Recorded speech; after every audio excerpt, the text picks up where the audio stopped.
Welcome to my physics class. সুপ্রিয় শিক্ষার্থীবৃন্দ, আজ আমরা আবার পদার্থবিজ্ঞানের ক্লাসে ফিরে এসেছি। আমি তোমাদের সাথে আছি শ্যামলচন্দ্র রায়, প্রভাষক পদার্থবিজ্ঞান, কারমাইকেল কলেজ, রংপুর। আজ আমরা আলোচনা করব একাদশ শ্রেণীর ৪র্থ অধ্যায় থেকে, যেখানে নিউটনিয়ান বলবিদ্যা নিয়ে আলোচনা করা হয়েছে। সুপ্রিয় শিক্ষার্থী, গতদিন আমরা ঘাত বল, বলের ঘাত, ভরবেগ, কৌণিক ভরবেগ, সংঘর্ষ, একমাত্রিক স্থিতিস্থাপক সংঘর্ষ ইত্যাদি বিষয় নিয়ে আলোচনা করেছি। আজ আমরা আলোচনা করব জড়তার ভ্রামক। প্রথমেই এই প্রসঙ্গটি চলে আসে যে জড়তার ভ্রামক বলতে আমরা আসলে কি বুঝি। তো বলা হয় যে কোনো বস্তুর প্রতিটি কণার ভর এবং ঘূর্ণন অক্ষ থেকে তাদের দূরত্বের বর্গের গুণফলের সমষ্টিকেই জড়তার ভ্রামক বলা হয়। তাহলে কোনো অক্ষের সাপেক্ষে ঘূর্ণনশীল বস্তুর জড়তার ভ্রামক বলতে ওই বস্তুর প্রতিটি কণার ভর এবং ঘূর্ণন অক্ষ থেকে তাদের দূরত্বের বর্গের গুণফলের সমষ্টিকে বোঝায় এবং এটাকে আই দ্বারা প্রকাশ করা হয়। তাহলে জড়তার ভ্রামকের প্রধান শর্ত হলো যে বস্তুটাকে কোনো অক্ষের সাপেক্ষে ঘূর্ণনশীল হতে হবে, এবং যখন বস্তুটি কোনো অক্ষের সাপেক্ষে ঘূর্ণনশীল হয় তখন এই বস্তুটির প্রতিটি কণার ভর এবং ঘূর্ণন অক্ষ থেকে তাদের দূরত্বের বর্গের গুণফলের সমষ্টি থেকে জড়তার ভ্রামক নির্ণয় করা যায়। আমরা ধরে নিচ্ছি যে একটা এম ভরের বস্তু এক্স ওয়াই অক্ষের সাপেক্ষে ঘূর্ণনশীল এবং বস্তুটি M1, M2, M3 ইত্যাদি অসংখ্য ভরের কণার সমন্বয়ে গঠিত। M1, M2, M3 ইত্যাদি অসংখ্য ভরের কণার সমন্বয়ে গঠিত এবং এই কণাগুলো ঘূর্ণন অক্ষ থেকে যথাক্রমে R1, R2, R3 ইত্যাদি দূরে অবস্থান করছে। তাহলে আমরা বলতে পারি যে M1 ভরের কণাটির জড়তার ভ্রামক তাহলে কি হবে? তাহলে M1 ভরের কণাটির জড়তার ভ্রামক হবে M1 R1 স্কয়ার। কেননা বলা হচ্ছে যে প্রতিটি কণার ভর এবং ঘূর্ণন অক্ষ থেকে দূরত্বের বর্গ। তাহলে প্রতিটি কণার এই M1 ভর, এটি একটি কণার ভর, তার ঘূর্ণন অক্ষ থেকে দূরত্ব R1, তাহলে M1 R1 স্কয়ার হলো এই কণাটির জড়তার ভ্রামক। ঠিক একইভাবে M2 কণাটির জড়তার ভ্রামক হবে M2 R2 স্কয়ার। এবং সর্বশেষ যদি আমরা চিন্তা করি M3 ভরের কণাটির জড়তার ভ্রামক হবে M3 R3 স্কয়ার। এভাবে যতগুলো কণা থাকে n সংখ্যক n-তম কণাটির জড়তার ভ্রামক একইভাবে নির্ণয় করা যাবে এবং সবগুলো কণার জড়তার ভ্রামককে নির্ণয় করে সমষ্টি করলে এক্স ওয়াই অক্ষের সাপেক্ষে বস্তুটির মোট জড়তার ভ্রামক পাওয়া যাবে। এবং সেই জড়তার ভ্রামকের মান হলো I is equal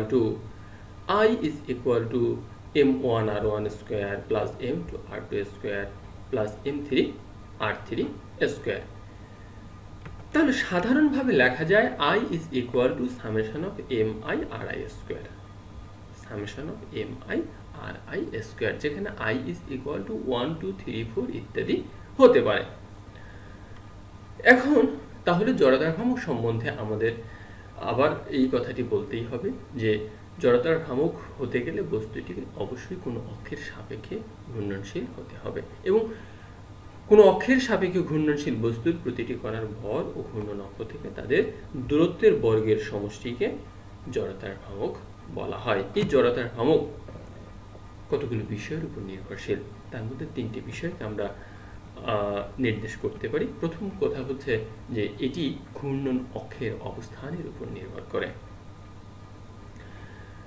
এবং দ্বিতীয়ত দৃঢ়বস্তুর আকার, এই বস্তুটির আকার যদি ভিন্ন হয়। প্রথম হলো ঘূর্ণন অক্ষের অবস্থানের ভিন্নতার কারণে জড়তার ভ্রামকের পরিবর্তন হয়, দৃঢ়বস্তুর আকারের পরিবর্তন হলে জড়তার ভ্রামক পরিবর্তন হয়, এবং ঘূর্ণন অক্ষের চারিদিকে দৃঢ়বস্তুর ভরের বিন্যাসের পার্থক্যের কারণেও জড়তার ভ্রামকের মান পরিবর্তিত হয়। এই যে বস্তুটি কোনো অক্ষের চারিদিকে ঘূর্ণনশীল রয়েছে, একটা বস্তু কোনো অক্ষের চারিদিকে ঘূর্ণনশীল, তার মানে বস্তুটি একটি গতিতে রয়েছে। যদি বস্তুটি কোনো অক্ষের চারিদিকে গতিশীল থাকে তাহলে গতিশীল বস্তুর জন্য গতিশক্তি অবশ্যই থাকে। আমরা এই ঘূর্ণনশীল বস্তুর গতিশক্তি নির্ণয় করব। প্রথমেই ধরে নিলাম যে ক্যাপিটাল এম ভরের একটা বস্তু এ বি অক্ষের চারিদিকে ওমেগা সমকৌণিক বেগে ঘুরছে। ওমেগা সমকৌণিক বেগ, তাহলে বস্তুটি একটা সমকৌণিক বেগে এবি অক্ষের চারিদিকে বৃত্তাকার পথে ঘুরছে। আবার ধরে নিলাম যে এই m1 ভরের কণাটি m1 ভরের বস্তুটি m1 m2 m3 ইত্যাদি অসংখ্য কণার সমন্বয়ে গঠিত এবং কণাগুলোর ঘূর্ণন অক্ষ থেকে দূরত্ব যথাক্রমে r1 r2 r3। তাহলে যেহেতু এই কণাগুলো দৃঢ়ভাবে আবদ্ধ, এই কণাগুলো পরস্পরের সাথে দৃঢ়ভাবে আবদ্ধ, ফলে প্রত্যেকটি কণার কৌণিক বেগ হবে ওমেগা, হবে, কিন্তু ঘূর্ণন অক্ষ থেকে তাদের দূরত্ব সমান নয়। যেহেতু বলা হচ্ছে যে এই কণাগুলো দৃঢ়ভাবে আবদ্ধ, তাহলে দৃঢ়ভাবে আবদ্ধ যদি হয় বস্তুটির কৌণিক বেগ, সমকৌণিক বেগ যেখানে ওমেগা, তাহলে প্রতিটি কণার কৌণিক বেগ ওমেগা হবে। কিন্তু যেহেতু ঘূর্ণন অক্ষ থেকে কণাগুলোর দূরত্ব ভিন্ন ভিন্ন, এই দূরত্বের ভিন্নতার কারণে তাদের রৈখিক বেগের মান ভিন্ন হবে। কেননা আমরা জানি রৈখিক বেগ v is equal to omega r. যদি ওমেগা ঠিক আছে, ওমেগার মান সবগুলোর জন্যই সমান, কিন্তু আর এর মান সবগুলোর জন্য সমান নয়। আর এর মান সমান না হওয়ার কারণে তার রৈখিক বেগের মান সমান হবে না। তাহলে m1 ভরের কণাটির রৈখিক বেগ v1 is equal to omega r1 হবে। একইভাবে m2 ভরের কণার রৈখিক বেগ v2 is equal to omega r2 হবে। এভাবে প্রতিটি কণার জন্য ভিন্ন ভিন্ন রৈখিক বেগের মান পাওয়া যাবে। তাহলে m1 ভরের কণাটির গতিশক্তির মান কি হবে? গতিশক্তি আমরা জানি হাফ mv স্কয়ার। এটাকে যদি e দ্বারা প্রকাশ করে থাকি তাহলে হাফ mv স্কয়ার। যেহেতু m1 ভরের কণা, তাহলে তার গতিশক্তিকে e1 দ্বারা প্রকাশ করা হলো। e1 is equal to half m1 v1 square. আমরা v1 এর মান ইতিমধ্যে নির্ণয় করেছি ওমেগা r1। তাহলে v1 এর পরিবর্তে যদি আমরা ওমেগা r1 বসাই, তাহলে সমীকরণটি দ্বারা e1 is equal to half of m1 omega square r1 square. একইভাবে m2 ভরের কণাটির জন্য ঘূর্ণন গতিশক্তি হবে e2 is equal to half of m2 omega square r2 square. এভাবে প্রতিটি কণার জন্য ঘূর্ণন গতিশক্তি নির্ণয় করা যাবে এবং তাদের সমষ্টি যদি নেওয়া যায় তবে বস্তুটির মোট ঘূর্ণন গতিশক্তির মান পাওয়া যাবে। এখন সমগ্র বস্তুটির গতিশক্তি হবে সকল বস্তু কণার গতিশক্তির যোগফলের সমষ্টি, যে কথাটি আমরা একটু আগে বলেছি। এখন তাহলে সমস্ত বস্তুটির জন্য যদি ঘূর্ণন গতিশক্তি E হয়, E is equal two E1 plus E2 plus E3 plus এভাবে n তম কণার জন্য যে গতিশক্তি আছে, ঘূর্ণন গতিশক্তি আছে, সেই কণাটির গতিশক্তিও এর মধ্যে অন্তর্ভুক্ত হবে। তাহলে আমরা মানগুলো বসাই, half m1 omega square r1 square, ঠিক একইভাবে half m2 omega square r2 square, m3 omega square r3 square. একটা কমন বিষয় এখানে লক্ষণীয়, সেটি হচ্ছে হাফ ওমেগা স্কয়ার প্রতিটি রাশির সাথে আছে। n তম রাশির জন্য যে ঘূর্ণন গতিশক্তির মান আছে n তম কণার জন্য, তাতেও এই হাফ mn ওমেগা স্কয়ার আর n স্কয়ার এরকম একটা রাশির মান আমরা পাবো। তাহলে হাফ অফ ওমেগা স্কয়ারটি কমন যদি নিই, তাহলে আমাদের সমীকরণটি দাঁড়ায় আর m1 r1 square plus m2 r2 square plus n3 r3 square, তার সাথে কমন রয়েছে হাফ অফ ওমেগা স্কয়ার। কিন্তু এই রাশিটি আমাদের জড়তার ভ্রামকের রাশির সমান, অর্থাৎ summation of mi r square. এটির পরিবর্তে আমরা i লিখতে পারি। যদি ওইটির পরিবর্তে আমরা i লিখি, তাহলে সমীকরণটি দাঁড়ায় E is equal to half of I omega square। আমরা যদি এটি বলতে পারি যে বস্তুটি একক সমকৌণিক বেগে ঘূর্ণনশীল, যদি বস্তুটি একক সমকৌণিক বেগে ঘূর্ণনশীল হয়, অর্থাৎ ওমেগা ইজ ইকুয়াল টু 1 হয়, তাহলে আমরা লিখতে পারবো E is equal to half of I। E is equal to half of I। এখানে I is equal to twice E লেখা যায়। অর্থাৎ আমরা বলতে পারি, এক কথায় বলতে পারি যে একক সমকৌণিক বেগে ঘূর্ণনশীল বস্তুর জড়তার ভ্রামক, একক সমকৌণিক বেগে ঘূর্ণনশীল বস্তুর জড়তার ভ্রামক সংখ্যাগতভাবে এর গতিশক্তির দ্বিগুণ। আমরা এটি গতিশক্তির সাথে জড়তার ভ্রামকের সম্পর্ক হিসেবেও বলতে পারি যে এটি গতিশক্তি এবং এটি জড়তার ভ্রামক তাদের মধ্যকার সম্পর্ক। জড়তার ভ্রামক I এবং ঘূর্ণন গতিশক্তি E। যখন আমরা জড়তার ভ্রামক পড়ি, এখানে একটি রাশির কথা সবসময় আমাদের জানা দরকার, সেটি হলো চক্রগতির ব্যাসার্ধ।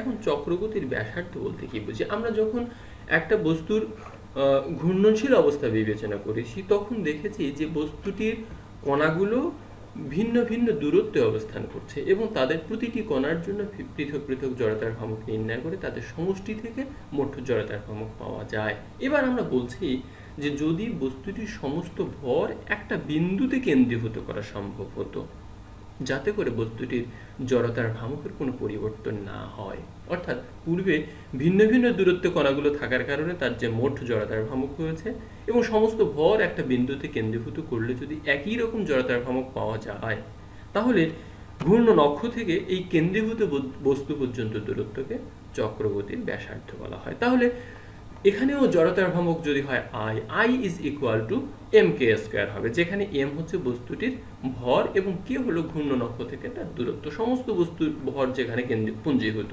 সেই দূরত্বটাকে আমরা k দ্বারা যদি প্রকাশ করি, তাহলে I is equal two mk²।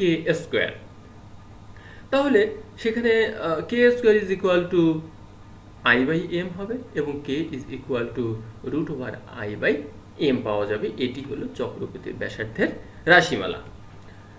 এখন এই জড়তার ভ্রামক নির্ণয় করবার ক্ষেত্রে আমরা দুইটি উপপাদ্য দেখতে পাই, একটি লম্ব অক্ষ উপপাদ্য এবং অপরটি সমান্তরাল অক্ষ উপপাদ্য। আমরা আজ এই লম্ব অক্ষ উপপাদ্য ও সমান্তরাল অক্ষ উপপাদ্য সম্বন্ধে আলোচনা করব। তো লম্ব অক্ষ উপপাদ্য ক্ষেত্রে প্রথমেই যে কথাটি বলা হয় যে কোনো সমতল পাতের তলস্থিত দুটি লম্ব অক্ষের সাপেক্ষে পাতের জড়তার ভ্রামকের সমষ্টি ওই অক্ষদ্বয়ের ছেদেবিন্দুগামী এবং পাতের তলের উপর লম্ব অক্ষের সাপেক্ষে জড়তার ভ্রামকের সমান। আচ্ছা, আবার বলছি যে কোনো সমতল পাতের তলস্থিত দুটি লম্ব অক্ষের সাপেক্ষে, তাহলে আমরা প্রথমে বিবেচনা করি যে একটা সমতল পাত, তার দুইটি পরস্পর লম্ব অক্ষ, একটা এক্স অক্ষ এবং একটি ওয়াই অক্ষ। এই অক্ষদ্বয়ের সাপেক্ষে কোনো বস্তুর জড়তার ভ্রামকের সমষ্টি, তার মানে এক্স অক্ষের সাপেক্ষে জড়তার ভ্রামকের সমষ্টি, এক্স অক্ষের সাপেক্ষে জড়তার ভ্রামক এবং ওয়াই অক্ষের সাপেক্ষে জড়তার ভ্রামক, এই দুইটির সমষ্টি। এবং ওই অক্ষদ্বয়ের ছেদবিন্দু, তাহলে ওই অক্ষদ্বয়ের ছেদবিন্দু যদি হয় সেটিকে আমরা মূলবিন্দু বলতে পারি। এই মূলবিন্দুগামী পাতের তলের উপর অভিলম্ব এই অক্ষদ্বয়ের সাথে লম্ব থাকবে, তার মানে সেটি জেড অক্ষকেই নির্দেশ করছে। তাহলে জেড অক্ষের সাপেক্ষে যে জড়তার ভ্রামকটি পাওয়া যাবে তা এই দুইটি অক্ষের সাপেক্ষে জড়তার ভ্রামকের সমষ্টির সমান হবে। আমরা ধরে নিচ্ছি যে একটি বস্তু পি বিন্দুতে আছে এবং ও এক্স ও ওয়াই অক্ষ থেকে কণাটির দূরত্ব যথাক্রমে ওয়াই ও এক্স, এবং এক্স অক্ষের সাপেক্ষে অর্থাৎ ও এক্স অক্ষের সাপেক্ষে জড়তার ভ্রামক আই এক্স এবং ও ওয়াই অক্ষের সাপেক্ষে জড়তার ভ্রামক হলো আই ওয়াই। এবং ও জেড আরেকটি অক্ষ আছে, মূলবিন্দু থেকে অক্ষদ্বয়ের উভয় অক্ষের এক্স অক্ষ এবং ওয়াই অক্ষের লম্ব বরাবর আরেকটি অক্ষ ও জেড। এই ও জেড অক্ষের সাপেক্ষে জড়তার ভ্রামককে আই জেড দ্বারা যদি প্রকাশ করা হয়, তাহলে এই সূত্রের রূপ দাঁড়ায় I Z is equal to I X plus I Y. I Z is equal to I X plus I Y. এবার আমরা এই গাণিতিক রূপকে প্রতিপাদন করতে চাই। কিভাবে আমরা প্রমাণ করব? প্রথমে ধরে নিলাম যে পি বিন্দুতে এম ভরের একটা বস্তু অবস্থান করছে এবং ও এক্স অক্ষ থেকে দূরত্ব হলো ওয়াই এবং ও ওয়াই অক্ষ থেকে দূরত্ব হলো এক্স। ও হলো মূলবিন্দু, মূলবিন্দু হতে কণাটার দূরত্ব হলো জেড। যদি হয় পিথাগোরাসের সেই সূত্র অনুসারে Z square is equal to X square plus Y square, Z square is equal to X square plus Y square হবে। এখন ও এক্স অক্ষের সাপেক্ষে, এই ও এক্স অক্ষের সাপেক্ষে জড়তার ভ্রামক হলো, তাহলে কণাটির ভর হলো এম। এম ভরের কণা পি বিন্দুতে অবস্থান করছে, তাহলে এখানে দূরত্ব হলো ওয়াই, কণার ভর এম, তাহলে এম ওয়াই স্কোয়ার। ও এক্স অক্ষের সাপেক্ষে কণার জড়তার ভ্রামক এম ওয়াই স্কোয়ার এবং ও ওয়াই অক্ষের সাপেক্ষে কণার জড়তার ভ্রামক এম এক্স স্কোয়ার। এখন এই কণার পরিবর্তে যদি আমরা একটা পাতের কথা চিন্তা করি, যে একটা পাত অসংখ্য এম ভরের অসংখ্য কণার সমন্বয়ে গঠিত হয়, যদি বস্তুটি যে বস্তুটি এম ভরের অসংখ্য কণার সমন্বয়ে যদি গঠিত হয়, তাহলে ও এক্স অক্ষের সাপেক্ষে ওই পাতের জড়তার ভ্রামক হবে summation of M Y square. ix is equal to summation of m y square এবং ও y অক্ষের সাপেক্ষে জড়তার ভ্রামক হবে iy is equal to summation of m x square। তাহলে এই উভয় অক্ষের জড়তার ভ্রামকের সমষ্টি হবে, অর্থাৎ x অক্ষ y অক্ষের সাপেক্ষে বস্তুটির জড়তার ভ্রামকের সমষ্টি হবে ix plus iy is equal to ix এর পরিবর্তে summation of m y square এবং iy এর পরিবর্তে summation of m x square। আমরা summation of m কমন নিতে পারি, যদি কমন নেই তাহলে এখানে পাই x square plus y square। তো x square plus y square is equal to z square। এখন যদি OZ অক্ষ থেকে কণাটির দূরত্বকে z হিসেবে কল্পনা করা যায়, তাহলে OZ অক্ষের সাপেক্ষে কণাটির জড়তার ভ্রামক হবে Iz is equal to summation of mz square। কারণ কি, যে এই OZ অক্ষ থেকে কণাটির দূরত্বকে z কল্পনা করা হয়েছে। যে কণার দূরত্ব যদি হয় z, ভর যদি হয় m, তাহলে mz স্কয়ার হলো OZ অক্ষের সাপেক্ষে জড়তার ভ্রামক, যেটিকে Iz দ্বারা প্রকাশ করা হয়। তাহলে এই সমীকরণটা যেখানে x অক্ষ y অক্ষের সাপেক্ষে জড়তার ভ্রামক নির্ণয় করা হয়েছে, সমষ্টি নির্ণয় করা হয়েছে, এই সমীকরণটি দাঁড়াবে Iz, এখানে সামেশন অফ mz এর পরিবর্তে লেখা যায় Iz, তাহলে Iz is equal to ix plus iy। এটি জড়তার ভ্রামক সংক্রান্ত লম্ব অক্ষ উপপাদ্যের প্রমাণ। আমরা এবার সমান্তরাল অক্ষ উপপাদ্য সম্বন্ধে আলোচনা করব। তো সমান্তরাল অক্ষ উপপাদ্যের ক্ষেত্রে বলা হচ্ছে যে কোনো অক্ষের সাপেক্ষে একটি পাতের জড়তার ভ্রামক, তাহলে কোনো অক্ষের সাপেক্ষে একটা পাত, সেই পাতের জড়তার ভ্রামক ওই অক্ষের সমান্তরাল, তাহলে প্রথম হতে হবে অক্ষের সমান্তরাল কিন্তু পাতের ভার কেন্দ্রগামী অক্ষের সাপেক্ষে জড়তার ভ্রামক ও পাতের ভর ও অক্ষদের মধ্যবর্তী দূরত্বের বর্গের গুণফলের সমষ্টির সমান। কিছু বোঝা গেল না, আবার বলি, যে কোনো অক্ষের সাপেক্ষে একটি পাতের জড়তার ভ্রামক, তাহলে কি হবে, একটা পাতের জড়তার ভ্রামক হবে কি, যে ওই অক্ষের সমান্তরাল, অক্ষের সমান্তরাল হতে হবে এবং পাতের ভার কেন্দ্রগামী অক্ষের সাপেক্ষে জড়তার ভ্রামক থাকতে হবে। তা সেই জড়তার ভ্রামক যে পাতের সমান্তরাল এবং ভার কেন্দ্রগামী অক্ষের সাপেক্ষে জড়তার ভ্রামক এবং পাতের ভর, পাতের মোট ভর এবং অক্ষদের মধ্যবর্তী দূরত্বের বর্গের গুণফলের সমষ্টি। এবার আমরা প্রমাণের দিকে আসি। আমরা প্রথমে একটি বস্তু কল্পনা করলাম, যে বস্তুটির ভর হলো ক্যাপিটাল এম। ক্যাপিটাল এম ভরের একটা বস্তু কল্পনা করলাম যেটি এ বি অক্ষের চারিদিকে ঘুরছে এবং এই বস্তুটির ভার কেন্দ্র হলো জি এবং জি দ্বারা জি এর মধ্য দিয়ে অতিক্রমকারী এ বি অক্ষের সমান্তরাল অক্ষ সিডি, এ বি অক্ষের সমান্তরাল। তাহলে সিডি অক্ষের সাপেক্ষে বস্তুটির জড়তার ভ্রামককে প্রকাশ করা হবে আই জি, কারণ এর ভার কেন্দ্রটা হচ্ছে জি তে অবস্থান করছে। তাহলে ভার কেন্দ্র যেখানে জি তে অবস্থান করছে, এই সিডি অক্ষের সাপেক্ষে এই বস্তুটির জড়তার ভ্রামককে আই জি দ্বারা প্রকাশ করা হলো। ঠিক আছে, এখন পাতের ভর যেখানে ক্যাপিটাল এম এবং অক্ষদ্বয়ের মধ্যবর্তী দূরত্ব হলো আর। পাতের ভর হলো ক্যাপিটাল এম, একথা আমরা প্রথমেই বলে নিয়েছি, এবং এই অক্ষদ্বয়ের মধ্যবর্তী দূরত্বকে আর দ্বারা কল্পনা করা হলো। তাহলে এটি যদি হয়, তাহলে এ বি অক্ষের সাপেক্ষে পাতের জড়তার ভ্রামকটি হবে কি হবে, এই ভার কেন্দ্রগামী অক্ষের সাপেক্ষে জড়তার ভ্রামক আই জি প্লাস বস্তুকণাটির ভর এবং তাদের মধ্যবর্তী দূরত্বের বর্গের গুণফল এর সমষ্টি।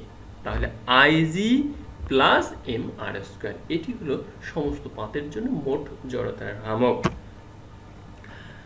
এটাই জড়তার ভ্রামক নির্ণয়ের জন্য সমান্তরাল অক্ষ উপপাদ্যের গাণিতিক রূপ। আমরা এটিকে এবার প্রমাণ করব। কিভাবে প্রমাণ করব? প্রথমেই পাতের ভার কেন্দ্রগামী সিডি অক্ষ থেকে এক্স দূরত্বে একটা স্মল এম ভরের বস্তু কল্পনা করলাম পি বিন্দুতে স্মল এম ভরের একটা বস্তু বিবেচনা করি। তাহলে এ বি অক্ষের সাপেক্ষে এই কণাটির জড়তার ভ্রামক কি হবে?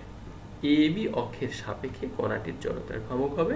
তাহলে কণাটির জড়তার ভ্রামক নির্ণয় করবার জন্য আমার দরকার ভর আর ঘূর্ণন অক্ষ থেকে দূরত্ব। ভর হলো এম পরিমাণ ভর সেখানে দেওয়া আছে এবং ঘূর্ণন অক্ষ থেকে তার দূরত্ব। দেখো এখানে ঘূর্ণন অক্ষ থেকে এই ভারকেন্দ্রগামী যে সমান্তরাল অক্ষ আছে সিডি অক্ষ, তার দূরত্ব হলো আর, এবং সিডি অক্ষ থেকে কণাটির দূরত্ব হলো এক্স।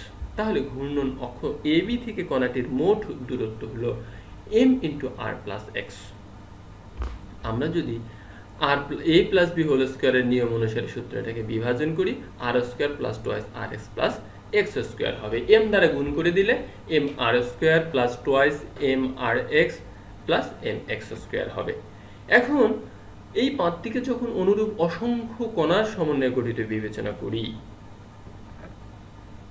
এটি সাধারণ কথা, তখন এবি অক্ষের সাপেক্ষে সম্পূর্ণ পাতের জড়তার ভ্রামক হবে I A B is equal to summation of M R square plus twice M R x plus M x square. কেন? এখানে সামেশন দেয়া হয়েছে। এম ভরের কণাটির জন্য জড়তার ভ্রামক যা পাওয়া গিয়েছে সেটিকে সমষ্টি করে নেওয়া হলো সামেশন দিয়ে।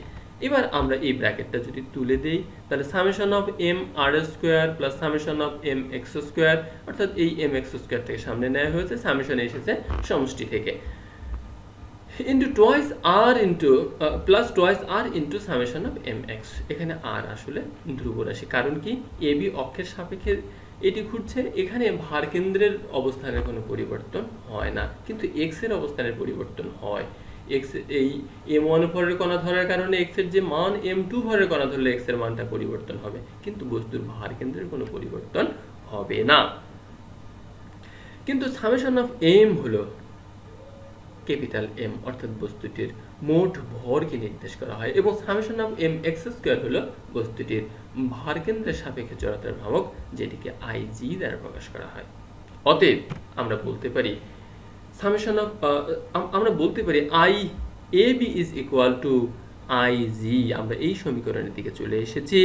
এখানে এম এক্স স্কোয়ারের পরিবর্তে আই জি, এখানে সামেশন অফ এম এর পরিবর্তে ক্যাপিটাল এম, এখানে আর স্কোয়ার রয়ে গেছে, প্লাস এখানে আছে twice R into summation of M X. কিন্তু সামেশন অফ এম এক্স হচ্ছে ভার কেন্দ্রগামী সিডি অক্ষের সাপেক্ষে পাতের ওজনের ভ্রামক। সামেশন অফ এম এক্স কে পাতের ওজনের ভ্রামক বলা হয়, এবং পাতের ওজন ভার কেন্দ্র দিয়ে নিম্নাভিমুখী ক্রিয়া করে। যখন এটি নিম্নাভিমুখী ক্রিয়া করছে তখন সিডি অক্ষের সাপেক্ষে পাতের ওজনের ভ্রামক summation of M X is equal to 0। Summation of M X is equal to 0। আসলে এখানে এক্স এর মানটাই মূলত শূন্য, একেবারে নিম্নাভিমুখী ক্রিয়া করছে সিডি অক্ষের সাপেক্ষে। তাহলে আমরা পাই I A B is equal to I g plus m R square. এটি সমান্তরাল অক্ষ উপপাদ্যের গাণিতিক রূপ। এই যে দুইটি সমীকরণ আমরা পড়লাম, দুইটি উপপাদ্য আমরা পড়লাম, একটি লম্ব অক্ষ উপপাদ্য, অপরটি সমান্তরাল অক্ষ উপপাদ্য। এই উপপাদ্যদ্বয় শুধুমাত্র পাদ আকৃতির বস্তুর ক্ষেত্রেই যে প্রযোজ্য তা নয়, এটি যে কোনো আকৃতির, এমনকি ত্রিমাত্রিক বস্তুর ক্ষেত্রেও প্রয়োগ করা যায়, তবে সেক্ষেত্রে মানের পার্থক্য হয়। তো শিক্ষার্থীবৃন্দ, তোমাদের সবাইকে ধন্যবাদ। তোমাদের এই অধ্যায় সম্বন্ধে যে বিষয়টুকু আলোচনা হয়েছে তাতে যদি কোনো প্রশ্ন থাকে তাহলে তোমরা কমেন্ট বক্সে প্রশ্ন করো, আমি উত্তর দেবার চেষ্টা করব। তোমাদের সবাইকে আবারও অনেক অনেক ধন্যবাদ।